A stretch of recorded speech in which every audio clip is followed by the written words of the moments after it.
I know. He knows. Hey, people in the chat room, we are live, and I apologize for the 5 minute delay and tardiness, but we had some technical difficulties. Oh, Darren, you're flying now, man. You look like you're 120 frames a second. High speed. Yeah, you're fluid. Flat speed. Yeah. Nice to see you there, Noah and Gary and Kevin, if you guys are still with us. Thanks for joining us. Like I said, we're just going to wait another minute or two. We have the usual suspects. Is that Innisfil? Behind you? No. I should have done that though, shouldn't I? No, this is actually Vaughn. That's Vaughn. Okay. Yeah. I've never been to Vaughn. Yeah, it's where two of my Model Ys were born. So, well, actually, they were born in Fremont. Yeah, I was going to say they're born in Fremont. That's probably that's the hospital. Yeah. Where you have it and they let you take it home. It's the birth. It was the birth. Yes, the birthing. Yes. Well, man, I don't even know if it's the birth, and I don't know if that's. I don't know. A silly analogy we're trying to do here. Yeah, exactly. Let's stop while we're ahead. I know exactly. Hey, Jason. I see Jason's joining us too. You know what I never do? I never go on to Twitter and say we're live. Come on in, but that's probably because nobody follows me. Dude, I'll retweet it. Can't you live stream from Twitter? I probably could. This is the first podcast in about half a dozen since I started doing the Facebook Live ones that I haven't done the Facebook one. So this is just strictly old school, back to what's this, YouTube. And actually now StreamYard, I just found out I need to do this more often. StreamYard, now you can record something, like pre-record it, and then put it up as if it's live like later if you like now. That's a pretty cool option. You notice that, Paul? No more midnight podcasts then. Yeah, I know. So yeah, this could be the middle of the day. I know I wouldn't get you guys around in the middle of the day, but this could be the middle of the day, and we're just putting it on now at 8 o'clock to fool people into thinking it's 8 p.m. It's like Eastern time. Right. Yeah, exactly. Exact same thing as the Tonight Show, Dan. Like audience and all.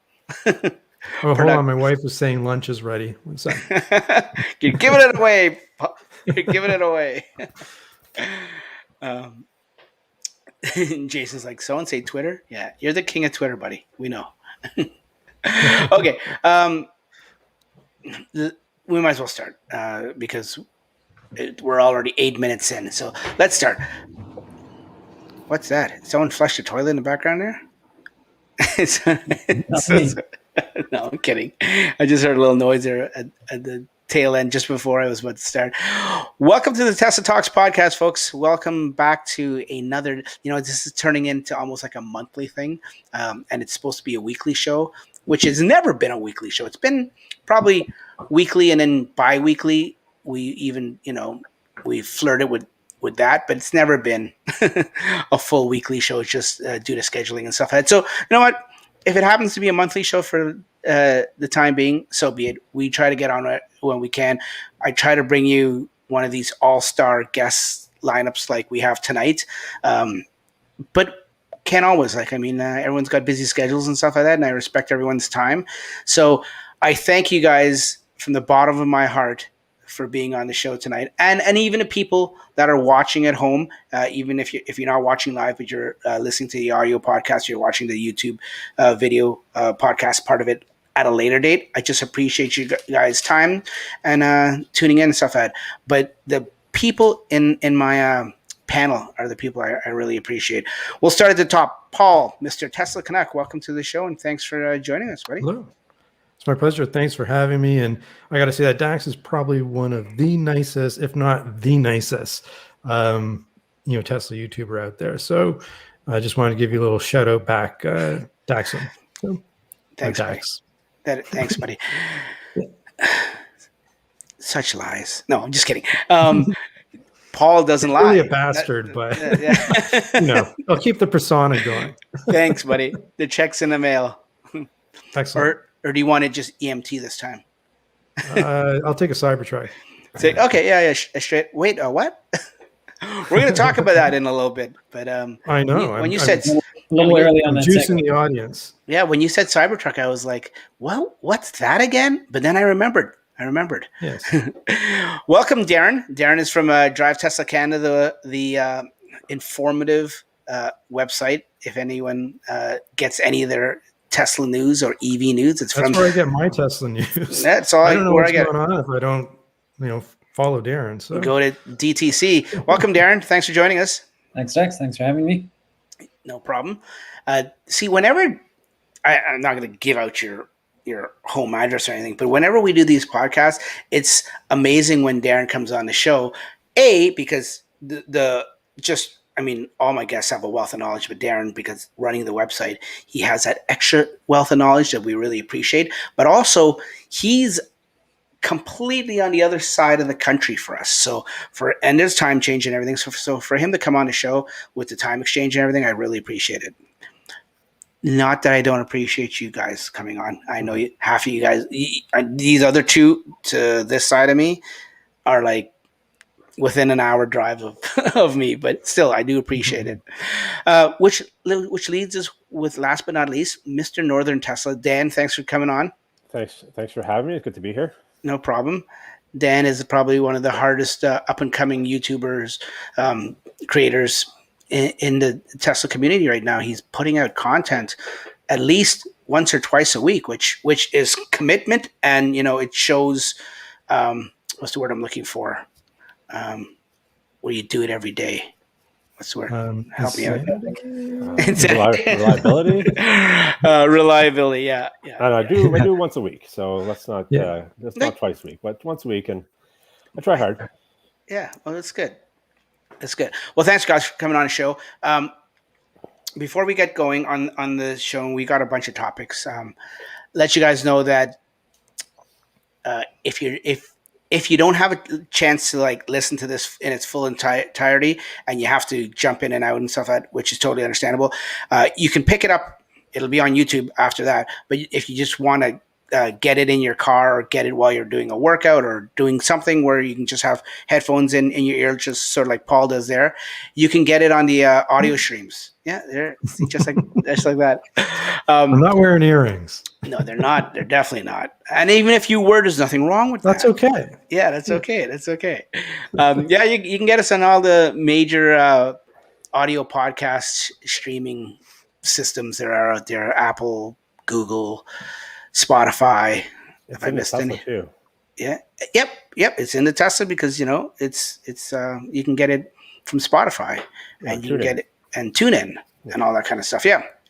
So that's what I would recommend if you can't listen to it actually when we're doing it live, or if you can't watch it on YouTube, you can get it on the go. So check those out. They seem to do pretty decent throughout the week, type of thing. So let's get on with the show. We're not going to mess around anymore here. Where is my first article? Right, coming up here. So, of course, the biggest thing this week in the news has got to be, in the Tesla news at least, is this whole beta button thing. And with the release of 2021.32.22, not 21, it brings the request for full self-driving beta, which is the button. And this article is it might look familiar to you, Darren, because I think you wrote it. It's from Drive Tesla Canada. So I love how you do the pictures too, and you do put in the videos and the tweets and stuff. That's very, very professional. So like Darren says, it took a while. When did this button fiasco start? Was it back in March or May or something like that? It's been a few months. I think April, yeah. Yeah. So now, feels like December though. I know this whole thing feels like that. So basically, now what I'm saying here, this is for our U.S. friends, because here in Canada, this whole panel is Canadian. We can safely say that we aren't seeing this. Who knows? For the week, for the next year, for the next few months, who knows? So it's coming. No, it's coming. Just wait. Yeah, no, it says it's coming. just keep asking Elon. That's what he'll keep saying. Actually, I think someone. I digress. I'm going off on a tangent. Let me just get back to the article. So it's called Request Full Self-Driving Beta, and it's in I guess the system in there in the car. So what Darren says is what you have to go to is navigate to the controls, autopilot, and then in there it'll say Request Full Self-Driving Beta, and then you just follow the instructions. Now, when that came, okay, let's rewind. When it first was talked about, when Elon first made that whole, oh yeah, we're going to put in a button and you just press the button and it'll download to your car. That obviously is a far cry from how it is now. Now what it is you're almost applying to become a beta tester. And then not just on your application, which is probably just clicking the button or something like that. Now you have to go through a test, like a safety, what they call it, a Tesla safety score. And in those, in that safety score, you have to prove to them that you're going to be a quote unquote good driver for a period of 1 week. I thought it was going to be longer, but it works out to be a week. And there's 5 different categories that Tesla's looking for. And Darren lays them out good here. There's forward collision warning per 1,000 miles. I hope you don't drive 1,000 miles in a week, because that's, anyways, hard braking, aggressive turning, unsafe following, and forced autopilot disengagement. So those are the scores, and there's a way to determine how you go about doing it. I'm not going to get into that because they talk about acronyms like PCF, whatever that means, and stuff. Do you want to walk through the calculus? No. So that everyone understands the math? No. There's something here with a lot of numbers. If you guys are watching at home, there's a lot of numbers that minus another bunch of numbers times. No, we're not going to get into that. I'd love to know how they came up with those numbers. I'm sorry? I'd love to know how they came up with those numbers. Yeah. I think I know how it happened. I think Elon was in the bathroom and he fell and he hit his head on the toilet. And first he thought of the flux capacitor, but he couldn't quite piece it together. So he came up with how to score the safe driving. Yeah. Well, I wonder what that noise would make if your head hits the toilet. Can you give us a demo of what that sound would make? Okay. So on top of that update and going through that stuff, you also have to update your app, apparently. Correct me if I'm wrong, right, Darren? Yeah, to be able to see what your score is, you have to have the new version of the app. Yes, the latest version. And in that app, in that newest version, this is what it looks like for people watching at home. It's a safety score. And even look at it, even the safety score program is in beta. Is everything live in beta with Tesla? Should Tesla change the name of their company to Beta? Tesla Beta. Tesla Beta, yes. Well, it worked for Google, but yes, it did. So can I jump in on this? You can jump in whenever you like, buddy. So I did a lot of driving today. I put on like about 200 kilometers or so today, and I was thinking to myself about this whole thing and how I would score. Right. And I don't think I'm going to score very well. I'm going to be honest with you. And it's not because I'm a bad driver. Right. It's because I drive like a normal person. Yeah. Right. And I think normal people are going to get not very good scores because in the real world, sometimes, especially during heavy traffic, you got to do things like maybe follow a little bit closer than you normally would if the traffic was flowing very quickly, all these type of things. And you're hearing already people saying that, oh, I'm getting these forward collision warnings. They must not have, vision, I guess. But they're getting forward collision warnings probably from the radar version. I just don't think I'm going to score very well because I don't drive like an old lady. I'm sorry. No offense to old ladies out there. If there's any watching or listening, I love old ladies. Let me rephrase that. I really think old ladies contribute to society. But I think let me take that shovel away from you. How do you guys think you're going to score? Well, even like yesterday, I was driving and I was making a right-hand turn at a red light. So like the lane was open on the right side, but there's a car in the left lane, and it hit off that car and gave me the collision warning, even though I was turning right at the time. So it still gave me the collision warning. So I don't know. The other thing that drives me bonkers. Sorry, I'm on a roll now. Roll away. There's a couple of narrow roads where I live, where the lanes, the markings are really narrow, and I defy anyone getting through there without getting the take control immediately, because Tesla thinks you're going outside of your But lane. that's not on the list, though. So, well, is it? No. Well, it I don't know. It's a doesn't chase you all the warning. time. You're going outside the lane. I wouldn't be surprised if it's in there somewhere. Yeah. But anyhow, my point being is I don't think it's humanly possible to drive perfectly, and this might be controversial or whatever, but it might not even be safe to drive like that. So I'm just throwing that out there. No, buddy. Yeah. Sorry, go ahead, Darren. No, I was going to say I agree. I think the way most people drive on a day-to-day basis isn't good enough for the way the score is being calculated. You have to change your driving behavior and the way you normally drive to suit what Tesla is looking for.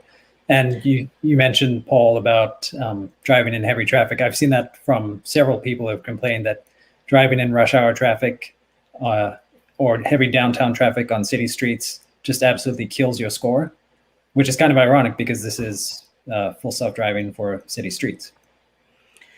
Yeah, and you know what? Listen, I totally agree with all you guys. I get what Tesla's trying to do. They're really, really skittish and paranoid about expanding this and getting some Yahoo to get into an accident, because we all know how the media is going to be with it, right? So I get it. They're paranoid, but you're exactly right. This isn't realistic. This isn't really, at least for the GTA and maybe over where you are, Darren, it's very similar. I know down in the States it's very similar. I think just our Western modern society's idea of driving is that you have to I don't want to say aggressive, but you have to be a different driver. You can't be driving Miss Daisy. You can't be a Sunday driver, because you're right. That's not how realistic how people drive. You don't have to be an a-hole. You don't have to be an Audi driver, but you have to be yeah.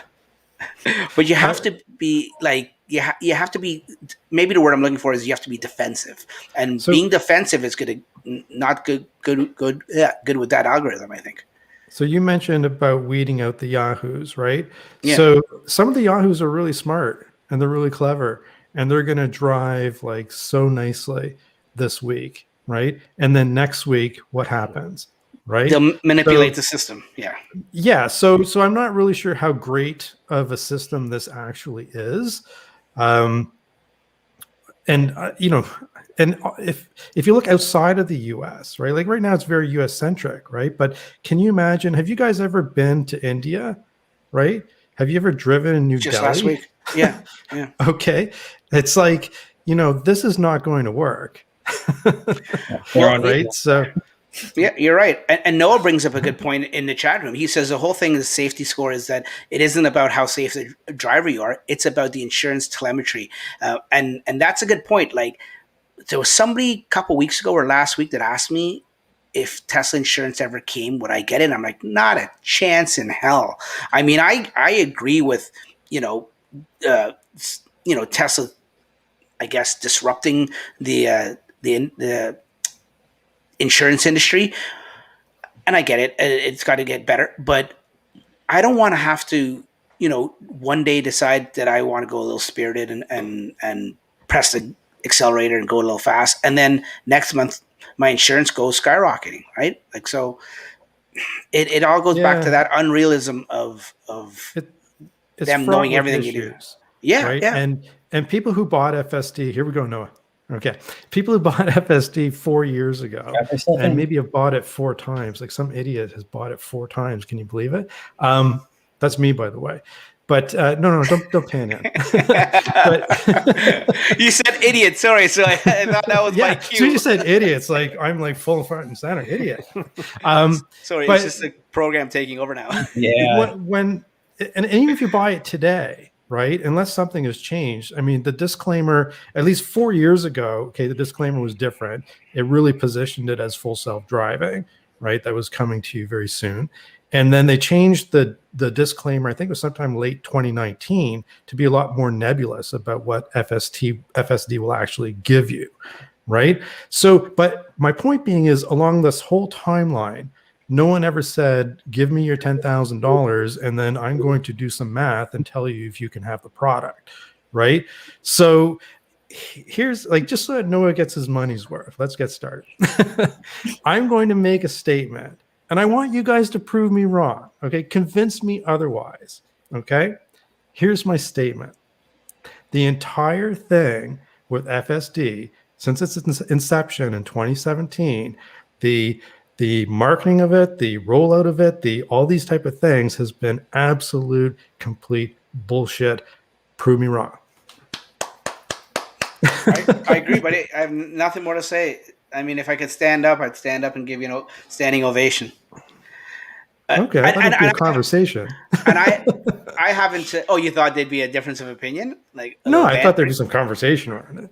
But no, you know that's just how I feel about it. It has, like, because you're right. Like, I mean, I get things change in 4 years, and I haven't even been in it for 4 years like you have. So yeah, you have more skin in the game. But I get things change. But at no point would anyone imagine that? Yeah, fast forward 4 years, and now you're in like some kind of lottery or some kind of like you have to be on your best behavior to get it. No, sorry, you have my $10,000, even whether it's 4 years ago or 4 months ago.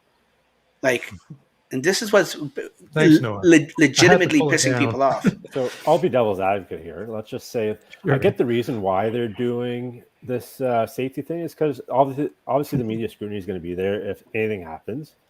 And the way they're like, people are getting pissed off that you got my $10,000 before what, right? But it's still the FSD beta at this point. Like, it's not the full package. So I think that's why they're saying that you have to get the safety score to get this. You're a testing product right now. You're just the tester. So I think that's why they're doing this the way they're doing it. But I totally agree with Paul in terms of like the delays and all this stuff, and people are just getting annoyed with it, right? But I also get where they're coming from, right? Like, I think, is there a product to sell? Yes or no? And if there isn't a product to sell, then, perhaps wait till it's ready before you sell it, right? Like, it just, again, and I think there's a silent majority out there. I mean, I got hammered on Twitter when I tried to to put this view forward, right? And it's kind of like a little bit of a challenge with the Tesla community now, where it seems any bit of criticism just gets you headhunted or head chopped off by a very few, small few of the Tesla, I don't know, zealots, I'll call them, right? No offense to anyone who might be a zealot. But I think the criticism is warranted, right? And I think that we need to be able to talk about this as a community without fear of being drowned out by a few people who have large followings who just think it's sunshine and roses and want to tell everybody out there that it is, when there are legit challenges that we should be talking about. And I think that Elon should be listening to the broader community as a whole, instead of just a handful of people who are going to stick their nose up his ass, quite frankly. How's that, Noah? Is that good? And I'm not an Elon hater. I'm not a Tesla hater. Obviously, I've owned 4 Teslas, right? And that's the beauty. That's the beauty with it. Yeah.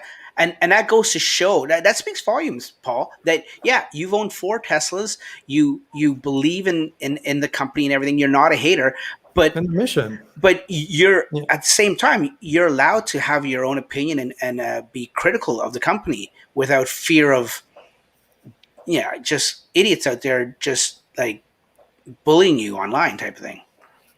I agree. I totally agree. I think that there's, at some point in time, you have to look at this objectively, right? And I think by any objective measure, that the way this is happening is not customer friendly, right?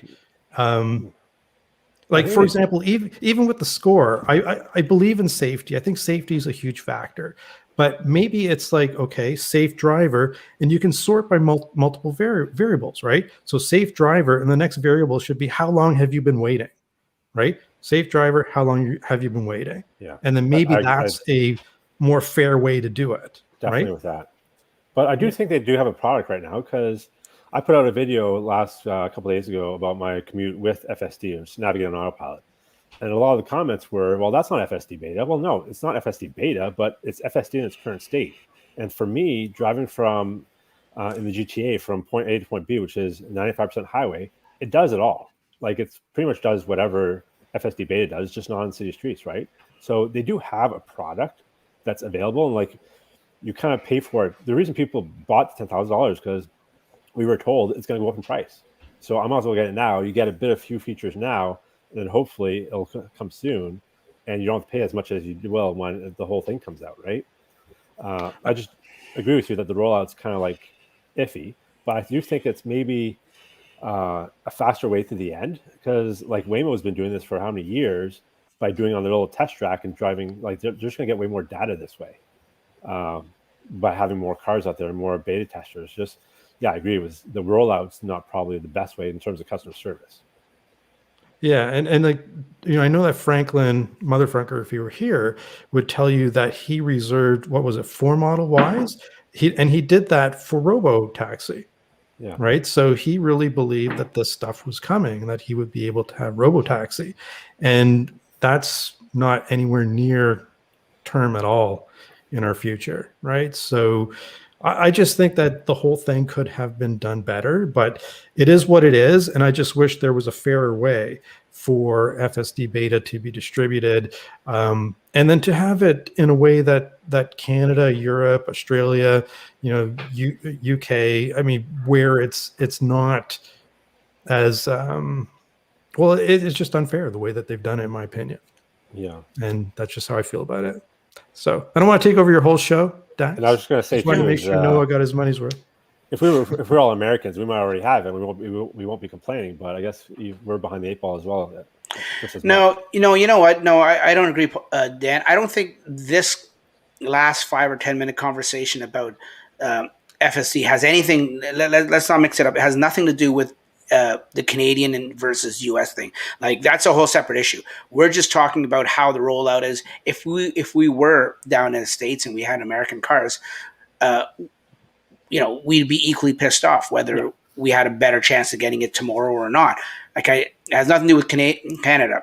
The whole reason it's not in Canada is, in my opinion, out of our control, out of even Tesla's control. I think that's governing bodies. I disagree. I think that it's about focus, right? So if you look at, let's compare so smartwatches that have ECG or pulse oximeters or other things that are considered medical devices, right? So if you look at Apple in Canada, they've been able to offer this, ECG for a long time. Samsung, nope, still not on the Samsung watches here in Canada. And the reason being is because you have to be on top of whatever that body is in Canada that governs this, right? And, in the watch example that I gave you, Apple fought and was on top of it and they got it approved. Samsung, they don't really put in the effort. It's still not approved after 4 years. And I think Tesla maybe is not putting the full effort that they could into getting this done in Canada. That's just my, if I draw an analogy to what's happened in the smartwatch world and with the medical features, then I think it's reasonable to assume that they have some control over how quickly this can be done in Canada, maybe in Europe. I'm not as familiar with Europe. If anyone's watching from Europe, can chime in on that. But it's lobbying the regulators. Well, you'd think that they would lobby or talk to the regulators in parallel between the Americans and the Canadians, right? Why is this not happening at the same time as opposed to let's do the Americans, now let's do Canada, right? Well, there are different governing bodies, and I think you touched on it at the beginning, Paul, is that they're prioritizing. They're picking, and obviously the U.S. is going to be their home market and their priority, and they want to get that. It's probably also, if you look at their books, which we have no access to, but I'm sure they know that the majority of their people or their users are there in the States. So it's a no-brainer for them to obviously go for the U.S. market first, and they want to get that taken care of. Yeah, I know. Well, that's the whole thing. It's the whole exchange of money that I totally agree with you. Going back to that, yeah.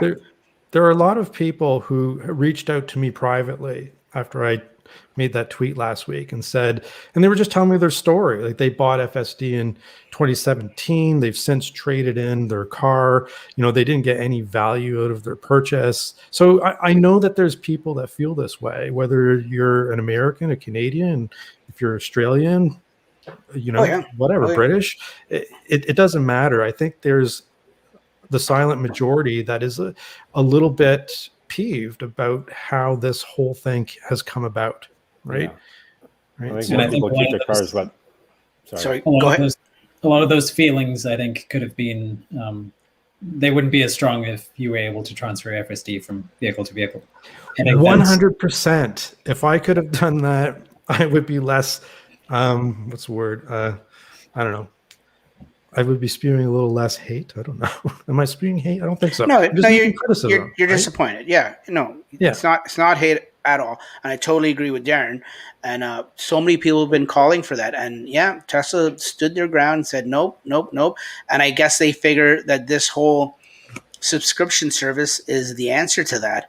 But it's not the same. If they were to give their loyal customers who stuck with them from all the way from 2016, 2017, even 2018, last 3 years, if you gave that option to those customers, and I know then you get into the why them and not the people 29, I get it, right? But if you were to show some kind of loyalty, sorry? Just give us something. Put up Noah's tweet that says, just get a tweet, comment. Because I think he's nailing it here, right? Where do something, right, to recognize that, hey, you in good faith were an early adopter and bought FSD in 2017. I'm not talking about myself. I'm talking about anybody, right? And in recognition of that, thank you. We're going to allow you to transfer your FSD purchase to another vehicle, right? Or something like that. I think you need to acknowledge and do something. But Tesla has no PR department, right? So I don't even know if they're thinking about these things. Maybe they're not. And there's enough momentum that they're not worried about selling cars. They're sold out, right? So what really is going to drive the behavior to improve relations with their customers, right? Especially their early adopters? Yeah, no, I agree. And this is a good segue. I was going to go into the whole Elon tweets about the safety score and everything, but we all know that. So we'll move on from that. Okay. But along the same lines of your comments and your venting, Paul, about FSD, and then even touching on Dan's video that came out. And I'm glad you brought that up, Dan, because I was going to mention that how people are saying, "Oh, it's not FSD," and your video. And I knew when you put that up and I watched the video. Yeah, I thought so too. I knew that you were going to get that. I knew. I totally knew where you were coming from, but I just know the Tesla apostles out there. I know how they are, so I knew that was coming. But in following that, and a good segue to that, we got to talk about our next topic. I think it's a good segue, where the NTSB, the new chair, and her name is, where is it right here? Jennifer Homenday. Is that how you say it?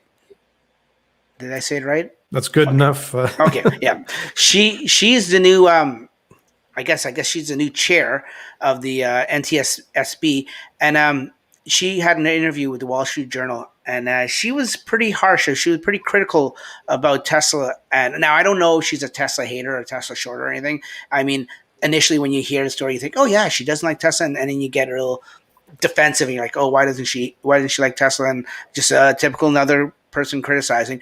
But what she talks about is the driver assist technology and how it's being called FSD, full self-driving, the name itself.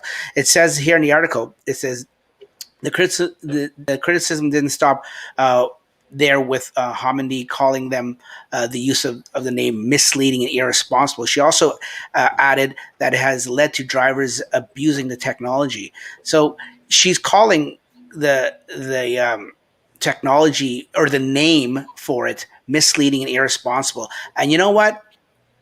At first, like when you first hear, like I said, going back a minute ago, you think, oh no, just another Tesla hater. And you almost want to just dismiss it and stuff like that. But you know what? she has a point. I've said this not from day one, but I've said it for a little while now, that it's, and I don't know if they'll ever change it. I don't know if any governing body will make them change it. I know there's a country in Europe, I think, that I forget what country that is. They just last year, the year before, said that they couldn't use that name. I think it was Germany, but I could be wrong. But just the whole name, full self-driving, or even let's go back to even autopilot.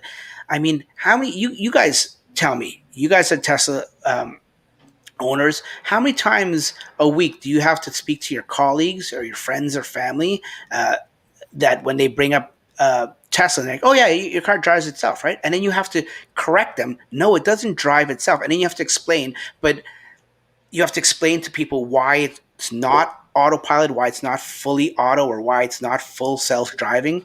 Like, I don't know how many times I've had to have that discussion. I'm sitting on my hands. No, this is why I bring this up, buddy. I want to hear your opinion.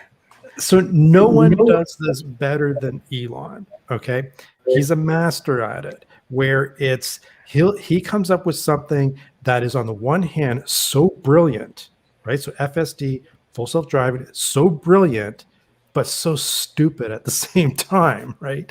You know, it's brilliant in the sense that from a marketing perspective, it really kind of paints a picture of what the technology can do, whether it can or not. Full self-driving, just say it, full self-driving. Any normal human being who can comprehend a language would take that to mean the car drives itself, right? Of course. So it's brilliant from a marketing perspective. Yeah. Oh, I'm getting an echo. Sorry about that. Is that me or? I think it's Darren. I think it's Darren. I just muted him. Oh, okay. Where it becomes stupid is on the execution, right? So brilliant idea, brilliant, classic Elon, just brilliant, right? But the execution, he set himself up for almost failure because it's been 4 years or however many years it's been, and it's not full self-driving. So 100% there is a point to be made here, right? Brilliant marketing, execution is really challenging for anybody, right? So it's not necessarily that I'm saying that it'll never happen. I'm just saying that it might have been a little premature to call it full self-driving, right? No, I completely agree. I couldn't say it any better. That's exactly how it is. The name is just so misleading, and exactly what that lady says in the article or in that interview, that in Darren's article here, it's misleading. Now, I wouldn't go as far as to say it's irresponsible, but I see what she means. But it definitely is misleading. Now, what I would think is, I would say she has a point of it being irresponsible if everyone keeps telling Tesla, or in this case, let's just say Elon, that you got to change the name. People are confused, and it's doing this and it's doing that, and they refuse to change it. Yeah, then I think it enters the realm of being irresponsible. But just off the bat, just initially, it's misleading, yes, but not irresponsible. I think like the car can drive. Like when you think of summon, like the car can drive itself. But I think I agree with Paul in terms of like, had this come, like I know their end game is a full self-driving, and that's why they named it that, because that's what they want. But yeah, the execution is just, if it came sooner or if it came more like polished, then I think they can get away with it. But you're right. People think that it can drive itself fully, and that's why you get these yahoos on the internet doing stupid things.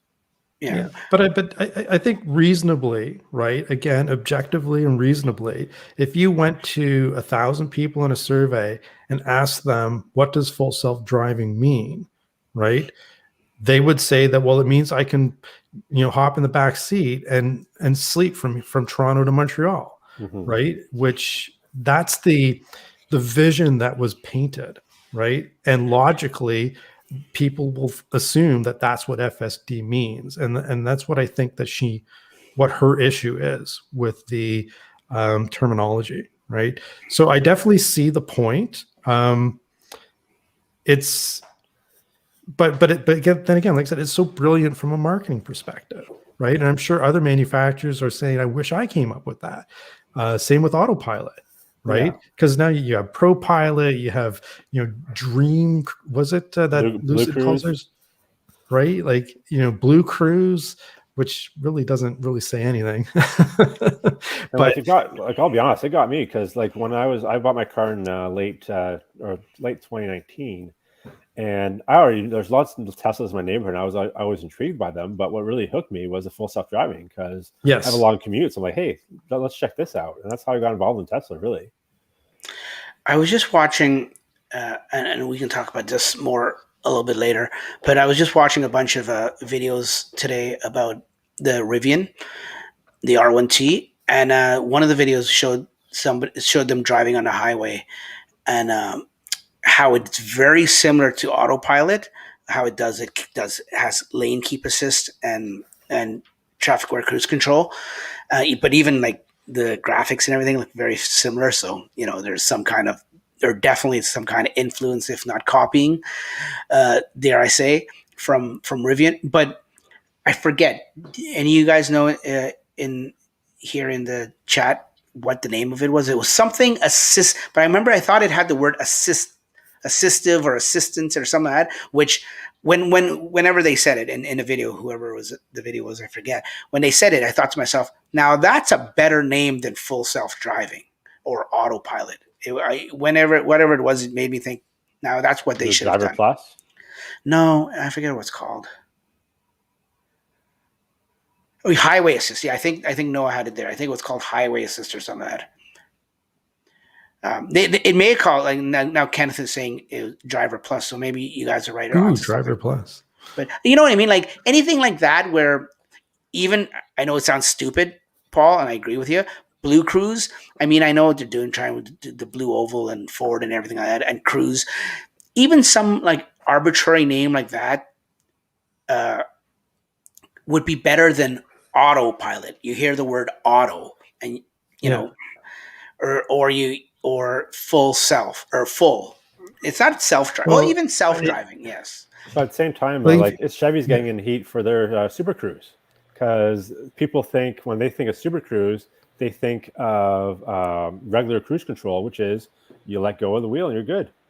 So Chevy's getting in trouble for that one too. Well, yeah, there'll always be people that will, argue with you the interpretation of how they interpret it. Like there's always, I mean, I have to tell you guys know, I'm sure you've experienced in your everyday lives that there are certain people, they will sit there and argue with you just for arguing's sake. They'll argue that the sky is blue or it isn't blue just to argue. So there's those people. I get it, right? Noah, where was it? Noah's suggestion is pretty good. All in favor of changing the name to Future Self-Driving. That's good. Still have the same acronym. Yeah, FSD, exactly. That's brilliant. Yeah. I don't know if this came out while I was rebooting there, but while Tesla calls it full self-driving, none of the materials that they have on their website says that it's actually capable of driving by itself. Today. Today.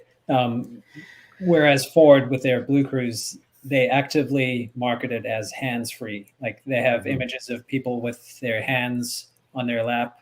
They multiple times on their website say it's hands-free, hands-free, hands-free. Yeah, same with Whereas Chevy. in reality, that's not really the case. But they don't get the same flack as Tesla does.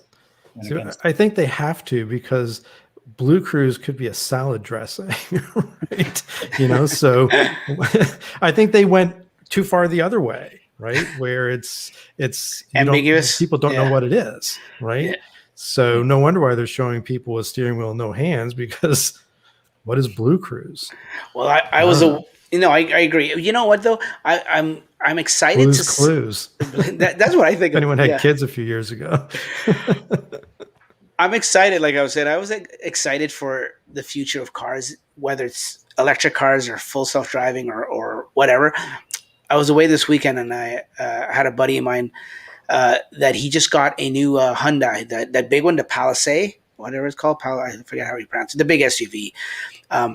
And he was telling me how his car, like he doesn't know what name it was, and I forget what name it was of what Hyundai calls it, but it's basically the same thing. It's lane keep assist with traffic aware cruise control, and he was telling all the guys that were there, it's like, oh yeah, he goes, I could just let go of the wheel and the car just steers. And I said, so how does it work? And I didn't know Hyundai had a system like that. I know other companies do, but I wondered, I asked him, I said, how does it work?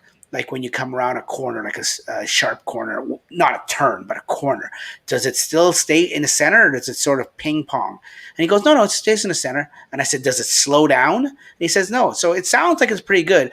But I've heard other people say that, different other legacy manufacturers of their driving assist or whatever they equivalent is called to autopilot works crap, and none of them are as good as autopilot. So who knows? Tesla's and we all got know great tech. Yeah. Like, there might be, this discussion we're having about, whether it's the right marketing term or, if it's confusing or this kind of stuff. But when you think about what they've accomplished, right, it's actually quite brilliant, right, in terms of what the car is capable of.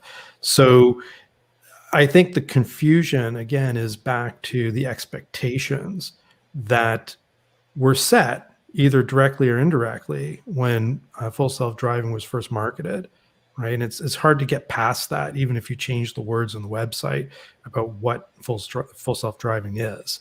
So brilliant technology. I don't think anyone can deny that. If you don't have a Tesla today and you're watching and listening to this, don't get me wrong. I mean, it's really fantastic. And navigate an autopilot on the highway if you don't have FSD beta, to the point we were talking about earlier with Dan's last video, it's full self-driving on the freeway. Pretty much, I would agree with that. Yeah. Okay. Before we move on to the next topic, let me just go around the table here one last time and get everyone's just give me one answer to this question. Would you agree that they should change the name today, how the software is now? Paul? No, I don't think they should change the name, right? I think they need to reframe the expectations, not by changing some of the words on their website when you buy, right? But I think that there's some education that should happen for current owners and future owners so that expectations are managed, right? Yeah. I think, like I said 10 minutes ago, like full self-driving from a marketing perspective is hitting the nail on the head, right? That is fantastic. And then if they just need to work on the execution. Yeah. Darren, you think they should change the name? Just to be contrary, maybe they should. To Paul's point about changing how people think about it, I think maybe it's gone too far. It's been in people's minds for too long now to be able to do that. So maybe a fresh name might be able to achieve that. Dan? No, I don't think so. Just to I think any name they pick, I think they're going to get hate just because people love to hate on Tesla. Much to Darren's point with Chevy and Ford, they actually advertise hands-free, like hands-free driving, which Tesla does not do that. Yet no one's harping on them at all. But also with Darren's point, might just as in terms of get away from that kind of name, maybe change the name just to refresh it. But no, I don't think they need to change the name just to avoid that legal trouble. Okay. Whatever name they pick, though, I think they're going to get heat for it. Yeah. Yep. Okay, just wanted to get your guys' opinion on it, and I think we did a pretty good job there. And I agree with all you guys. What you're saying. What's that? What's your opinion?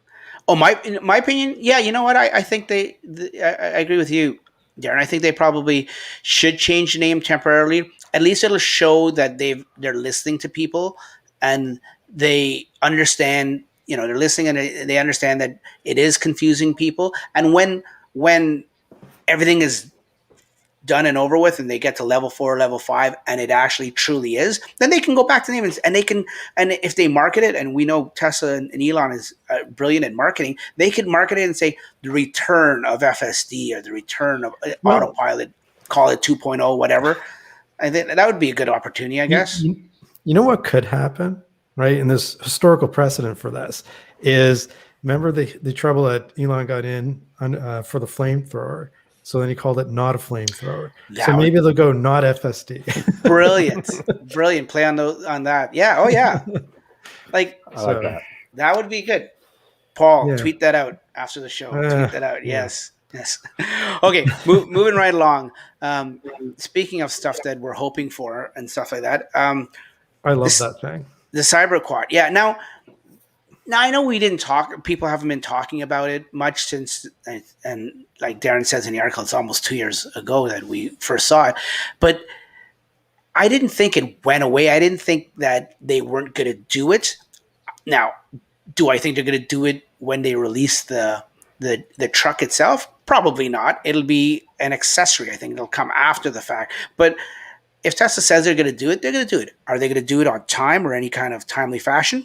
We all know that answer, right? But I wasn't surprised when I heard this article how that it's now revived with a new trademark application. Now, they had to do that because, if they didn't, they need to, it's all this intellectual property. They have to protect it, right? So I wasn't surprised. Now, my question to you guys, I think somebody said it. I think it was Paul said they liked it. My question to you is, do you guys like this?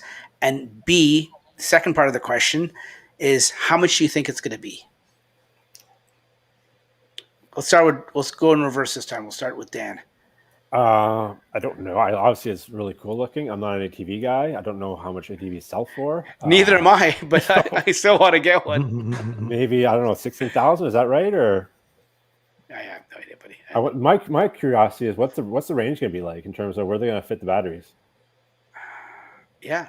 Well, if you think about it, it's not that big. Very light. Yeah, it doesn't and have if to they'll have make a a big kids battery. version. I don't know, but it looks darn cool. Darren, what do you think? Like Dan, I'm not an ATV guy. I have no idea how much these things cost. But if Tesla is planning to introduce a $25,000 car in the next couple years, I would hope this is significantly less than that. Yeah, true. My prediction would be $899 USD. That's my prediction. $899. Sorry, 8,999. Oh yeah. Sorry. I hope it's $9,000. $9,000 US. Yeah. I mean, I have no idea what they go for. The gas ones go for.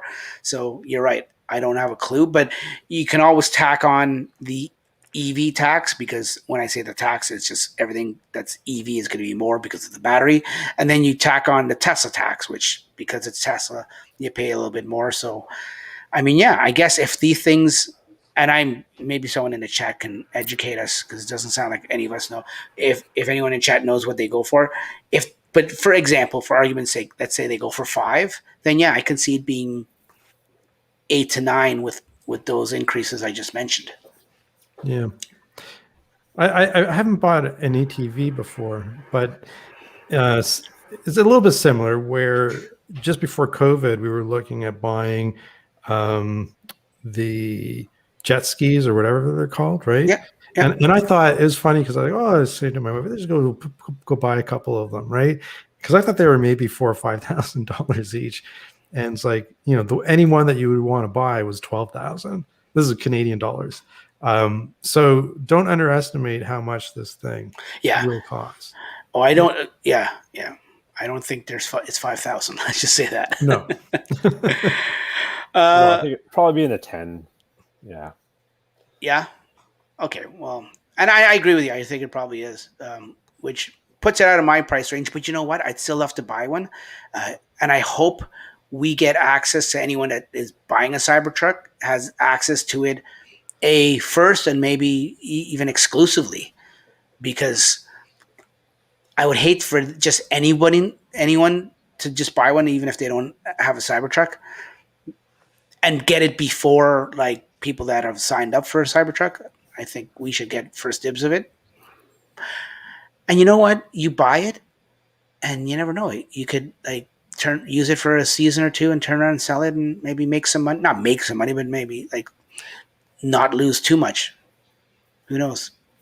It seems like everything that Tesla makes as a collector's, like the flamethrower and the bottles of tequila, seems to be going up in price slowly. I think that even that surfboard is up there in price too. So Yeah. You guys have any of those things? nothing. Oh, I have the little mini Cybertruck that I overpaid for. I have some stock. Yeah. Oh, There you go. Darren's got Oh, it. there you go. Excellent. is it Tesla tequila or the decanter? That's just the decanter. My tequila is still sitting in the U.S. waiting to come across the border when it's allowed. Okay. Okay. Nice. But you know, like one of the things we kind of didn't get quite into is that what else might be driving that price, and I think design is a big part of it, because and this is why I love Cybertruck, and it's so polarizing, right? Because especially when it first came out, it was very polarizing, but the different design, right? Something unique, right? And I think Tesla does a really great job at that. So, and I think in the future, we'll probably see even more real cool designs coming out of Tesla. So it's very exciting. I think, you know, that ATV is just probably the start of some of the things that we're going to start seeing.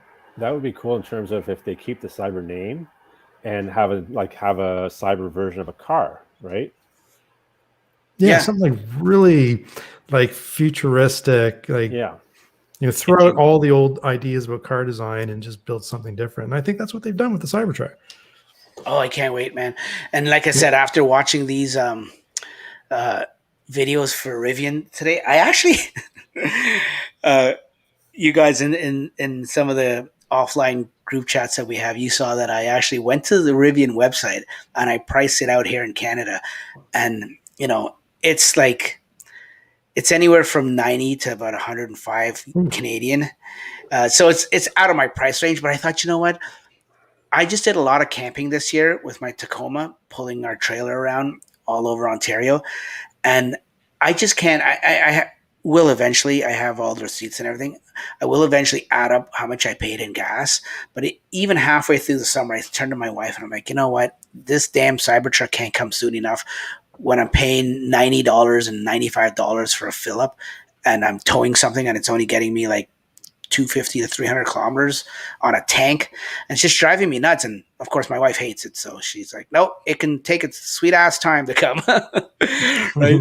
But so it got me thinking after I saw it today, I'm like, you know what? Maybe I can get rid of this damn Tacoma and just buy this Rivian and then and just use it and save all the money and everything, even though it's going to cost an arm and leg. And then when the Cybertruck comes, sell the Rivian and buy the Cybertruck. But then I thought to myself, you know what? When the Cybertruck comes, the price for Rivians are probably going to tank. I could be wrong. I don't know. They got first mover advantage for pickup, right? What's the timeline for the Rivian in Canada? It said when I was on the website. Now, you know, I don't know if this is like Tesla timeline, but it said January 2022. So who knows? But got me thinking. Is it being delivered in the US right now? Rivian? Starting. They just started last week to the employees. Was it, Darren? That's right. Oh yeah, I did read that. Yeah. I think you're right. I think the price is going to fall once Tesla releases Cybertruck, or maybe not, because there's a huge waiting list, right? And demand's going to be high for electric trucks. Well, that's the thing, right? And I was shocked that it said January. I mean, I would even wait till like March or April because you can't really use. What I'm actually buying it for is strictly towing, right? So I could wait till even May. But I was shocked when I saw January. I know if I was to go on the Ford website and buy the electric F-150, that I wouldn't be seeing, even if I reserved it now, even though it's gonna beat the Cybertruck to production. I think the limited production that Ford's doing and the demand for it, I wouldn't see it. I'd sooner see my Cybertruck reservation probably before I saw the F-150. And you know what? I mean, then it crossed my mind, the whole thing with charging and superchargers and everything, and that's what locks me into Tesla. I hate to say it; it's not the only 100%. Thing, but it is a big thing, right? Mm-hmm. Huge. Yeah. It was. I don't know if anyone saw Marquez Brownlee, so MKBHD channel. He and a couple of friends drove EVs Yep. 2 EVs and I think an ICE vehicle up through Lake Placid around and then back to Manhattan. And the Ford, I think it was a Ford Mustang EV. Every time they pulled up to a Electrify America, it didn't work. Yep. Right, or it was broken. And Charger didn't work, or it didn't work on the car. The charger didn't. I don't know. They couldn't charge. So that car didn't even make it to Lake Placid. They had to go some other way. But my point being is that the only reliable charging network, as far as I can tell right now, and I'd be glad to be proven wrong about this, is the Tesla supercharger network. It's a crown jewel of Tesla, I think. No, sure. I was chatting with a Mach-E owner as well this week, and over the summer they did a kind of last-minute road trip, and they didn't take the Mach-E because it would have required too much planning in the time they had to figure out which route they're going to go and where they're going to be able to find chargers. Whereas if you're in a Tesla, you just get in your car and go. It tells you which chargers to stop at, how long you're going to be there. It's foolproof.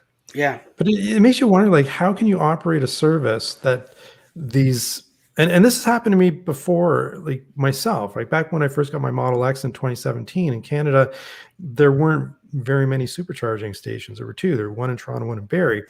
And I had a CHAdeMO adapter. And I swear to God, every time I pulled up to a non-Tesla EV charger, the thing was broken, right? Like, and then you still hear these stories today. For people who didn't buy a Tesla and they're out there traveling and trying to juice up, and the gas pump, for lack of a better word, right, is broken. It's just very strange to me. Even when it does work, they make it more difficult by having screens, and you have to put in a credit card or use an app or a key card, or it's ridiculous.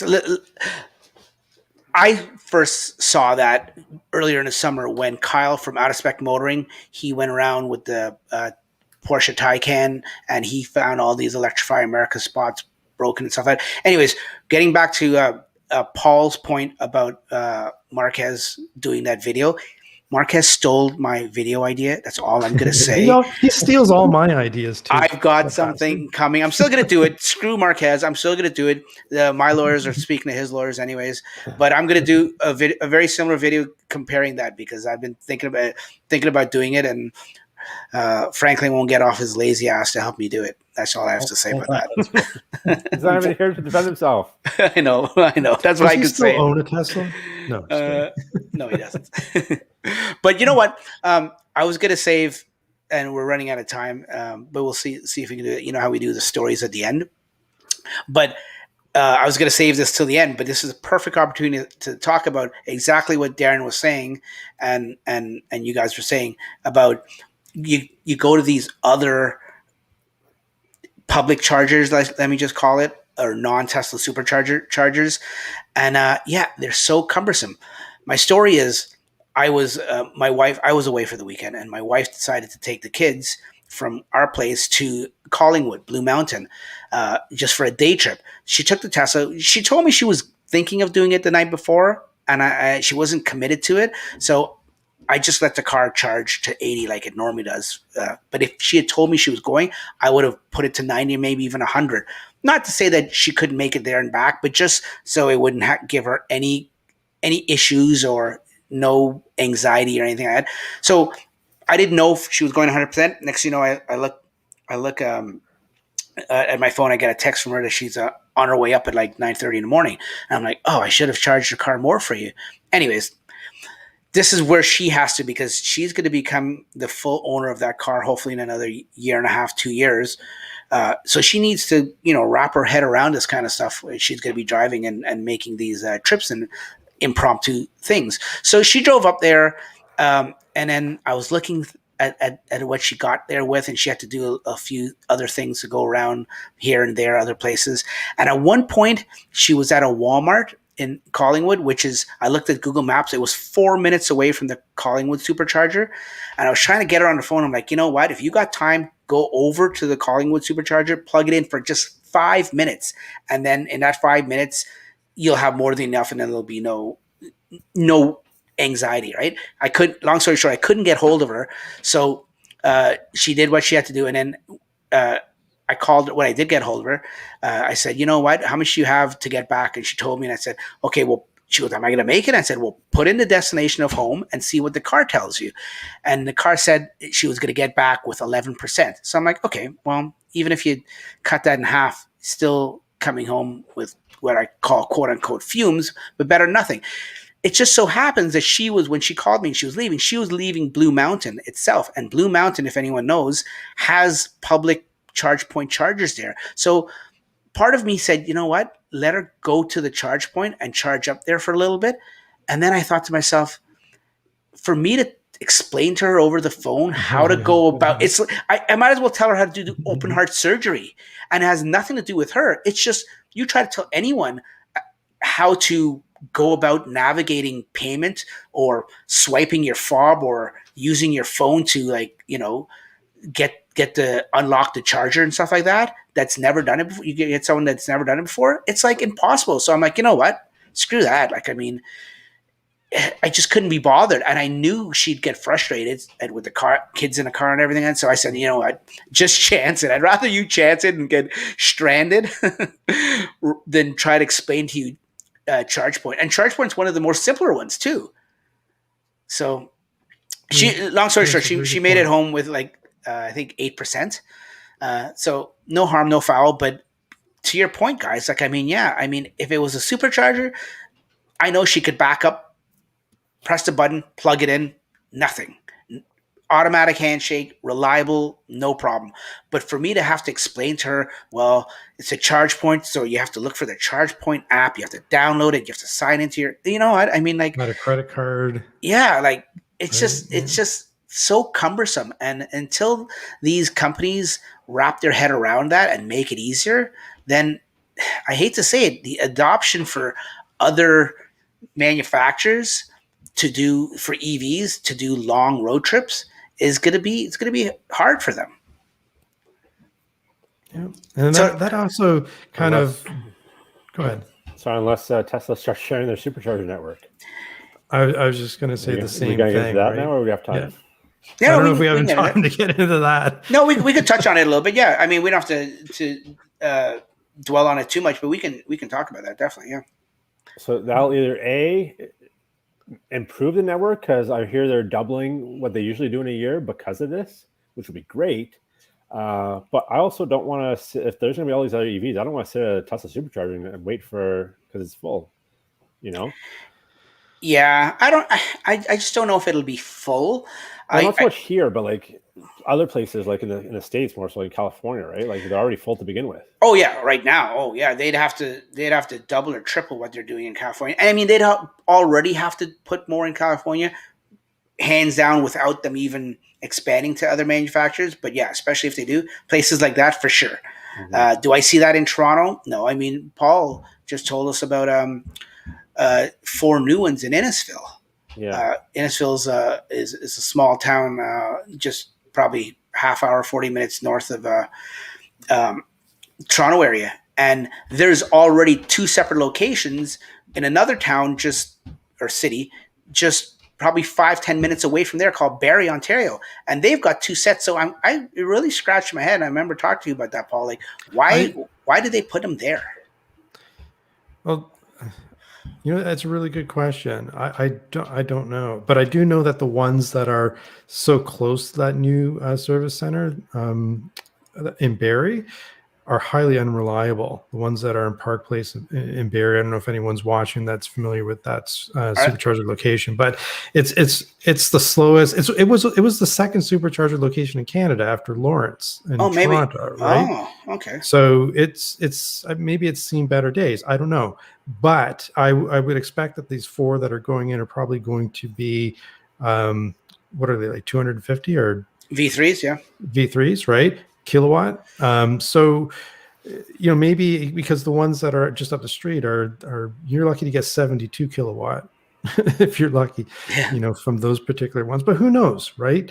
But I do have an opinion on whether or not we should be sharing the supercharger. Share your opinion, please. Yes, and you probably all know what I'm going to say, which is I don't like it. for the reasons that Dan mentioned, right? I think that to some extent, as buyers of Tesla, we've paid for building out this service, right? And it's kind of like Apple sharing the Lightning connector, right? That just never happened, even though it was superior at the time to the other options. And I buy Tesla because I don't want to wait for a Chevy Volt to charge while I'm needing a charge. So I agree with Dan, and I think a lot of people probably feel the same way. Now I'm very aware that about the barrier to adoption of EVs in general, right, and the benefit of EVs from a climate change perspective, all this kind of thing. So there's part of me that wants to accelerate that. But I'm hoping that there's another idea, like someone else needs to step up, right, and build a reliable charging network. And when you're in an ecosystem like Tesla and you pay for these type of things, you expect to be able to show up and charge your car. Yeah. That's how I feel about it. Going back to Rivian, hopefully Rivian is going to be that. I think Rivian is building out their own. Yeah, if I understand correctly, right? Yeah. What's your opinion, Darren? Yeah, I agree with Paul and Dan. I don't like it. With the way the network is currently, I don't think it's feasible, at least in North America, for opening it up to other EVs. It is supposed to start in Europe first because they have the CCS plugs there. Maybe based on their experience there, they'll slow down further opening it up in North America until the network's grown by 2-3 times its current size.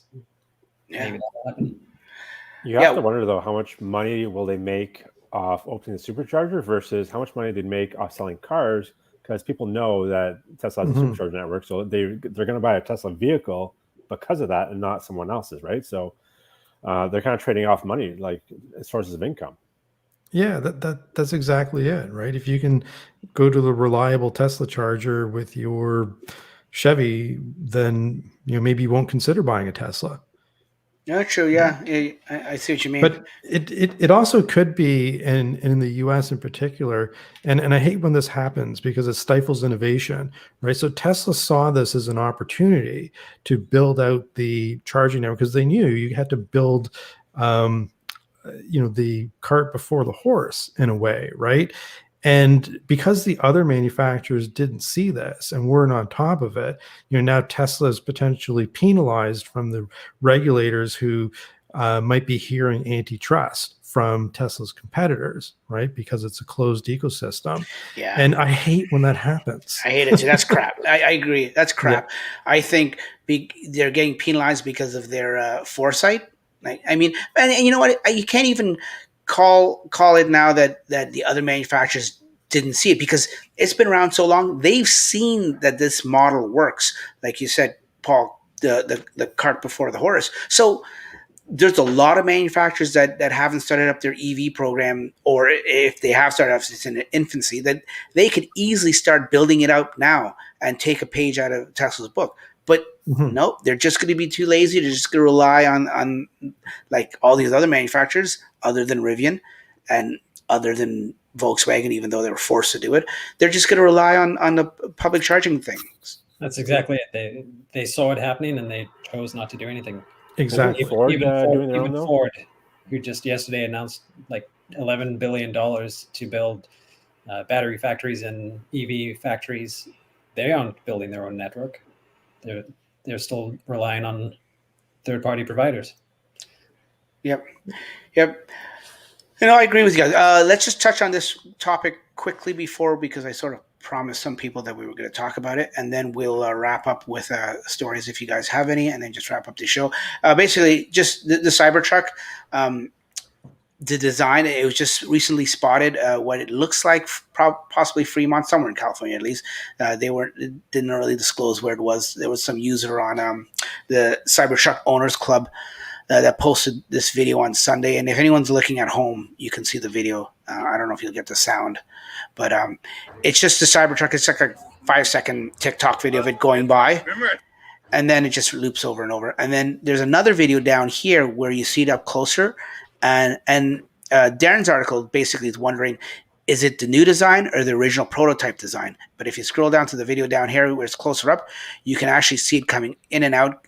It's actually just going forward, but the video, the typical TikTok style video where it's going in reverse, it doesn't have any door handles. And it's one of the things that Elon says, that the new changes are going to be no door handles. So are we to believe that this is probably not that original prototype that's been all over the place, that this might be a new one? It's just me, or does it look smaller? I was just going to say the exact same thing. Well, that's another rumor, right? That they were supposed to make it 3 or 5% smaller, and then Elon changed his mind again, and who knows, right? Like, yeah, it does. Yeah, you know what? It does look a little. It looks like a regular truck now, like in terms of size. I don't know. It's hard to say. Yeah, it's really hard to say. You got two people standing there. Yeah. They're standing further away from the vehicle, so it's hard to gauge, their height and the perspective and all this kind of stuff. But yeah, just looking at it, it looks smaller to me. No, well, a very good find there by whoever did it, and good for putting that out in the article. I'm very excited. Oh, like I said, buddy, I watching all these Rivian videos today, I was like, I just so badly wanted a electric pickup truck, and I went on, like I told you, I went on a website and everything, and then I saw this article by Darren today, and I'm like, okay, I'm back to the Cybertruck. I wasn't swayed. Yeah. What's the latest on Texas Gigafactory in production? Darren, do you know? What is the latest? I don't think there's been any dates thrown around. Like Giga Berlin has the October date floating around. There hasn't really been a date for Giga Texas, but they did do that first pre-production Model Y. I don't know, like maybe 3 weeks ago now. Yeah. Okay. I remember that. They're on track, but there's no firm date yet. I'm really hoping that Elon sandbagged this time, and it's actually going to come sooner than he says. What are we talking about? The factory itself, or the Cybertruck? No, the Cybertruck. Yeah. Oh, I'm wishful thinking too. Same, just like you, wishing and hoping. But I don't know. I have a feeling we're going to be waiting. I think we'll probably hear more October 7th, I think it is, at the shareholder meeting. Yeah. That they moved that to Giga Texas. So I've got a feeling there might be some announcements there about production, at least of the Model Y from Giga Texas. Oh, the shareholder meeting? Yeah, you said that in your article, that you think that maybe that is that Cybertruck is on its way to be displayed at the shareholder meeting. Yeah, could be. Yeah. Okay. And you guys, that's it for the news. Any of you guys have a quick, I almost said Cybertruck, a quick Tesla story that's happened to you guys in the past month or so? While Dan's going to send me something. I don't think he can send it right here, Dan. I can share it though, right? Yeah. Oh, yeah. You can share it. Yeah, you can share your screen too. Yeah. Dan just wants to show us something. It's Tesla related, I take it, Dan? It is. It's just I'm doing a contest on my YouTube. Oh, yeah. That's right. So if you guys want to enter it, it's these cool custom aero caps. So it's kind of like the ones that Tesla are selling now, except you can customize them with whatever color you want. So I'll play the video quickly. I don't know if that's going to work or not. Oh, I see it here. Yeah. At the stream. Probably don't need the sound, but yeah. Oh, the music. You got to keep the music. You got to keep the music? Okay, not everyone's going to hear it.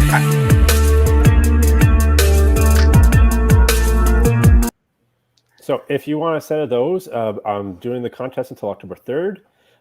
So at midnight, October 3rd is when you can enter. And just go to my YouTube and leave a comment and subscribe, and you'll be entered. Cool. Yeah. Cool. They actually look very nice, very attractive looking caps. It changes the whole look of the wheel, I think. Yeah, the Tesla ones are flat, and these ones have a little bit of a style to them, and you can customize them. So I like them a lot better than the Tesla ones. Cool. And you guys got any stories? You don't have to. Don't feel compelled to or anything. And we can just end it here if you don't. But if you have a story you want to share with us, be my guest. The floor is all yours. Anyone? The only story. Oh, go ahead, Darren. I guess I got a short one for once. Last weekend we had a little Tesla meetup with some local owners here. And it was just in a parking lot of a mall. Nice. And it was close to a Tim Hortons. And for whatever reason, not once, but twice, the first time was a Subaru, and the second time was an Audi, I think, did a burnout right in front of us. Like, it came to a complete stop right in front of us and just revved the engine and did a burnout. I don't know if that's ever happened to you guys at Tesla meetup, but it seems like they're a little insecure. Oh yeah, definitely. Teslas. Yeah, no, we've heard some engines racing and roaring as they drive by at a couple of my meetups, but no, never came into the lot and burned out in front of us. No, Yeah. That's ballsy. How was the meetup? How was the turnout? Good. It was good. Yeah. Even two mobile service rangers showed up. So yeah. Oh, sweet, nice. Oh, speaking of meetups, there is, for anyone in the Greater Toronto area in the East End, there is going to be a quick impromptu meetup. It was just planned in the last few days. I'm going to put it on my Facebook page as soon as I get the details laid out. But basically, it's going to be, you know what? It's going to be, I believe, at the, is it Pickering or Ajax where the supercharger is? There. Anyone help me? No? Wherever the supercharger is in Durham, I think I want to say it's Ajax. Now I'm thinking Pickering or Ajax. It's going to be there on October 2nd, which is this Saturday. The time, you know what? You got a story, Paul? No. Dan, you got a story? Not really. Make one up, for God's sakes, man. No, just like, it's been very quiet on I know. on the Tesla front. Actually, one thing that I did observe, I was downtown Toronto a couple of weeks ago, and I just was amazed at the number of Teslas that I saw. Yeah. Like, back in the day, it was like, few and far between, and it's just like, wow, Tesla's really captured some market share. Yeah, I thought that was very interesting. I came to work, and I know of 2 other people at my job that have Teslas, and I showed up there a couple of nights ago, and there was 4 in the lot just there. So I'm like, oh my god. Yeah.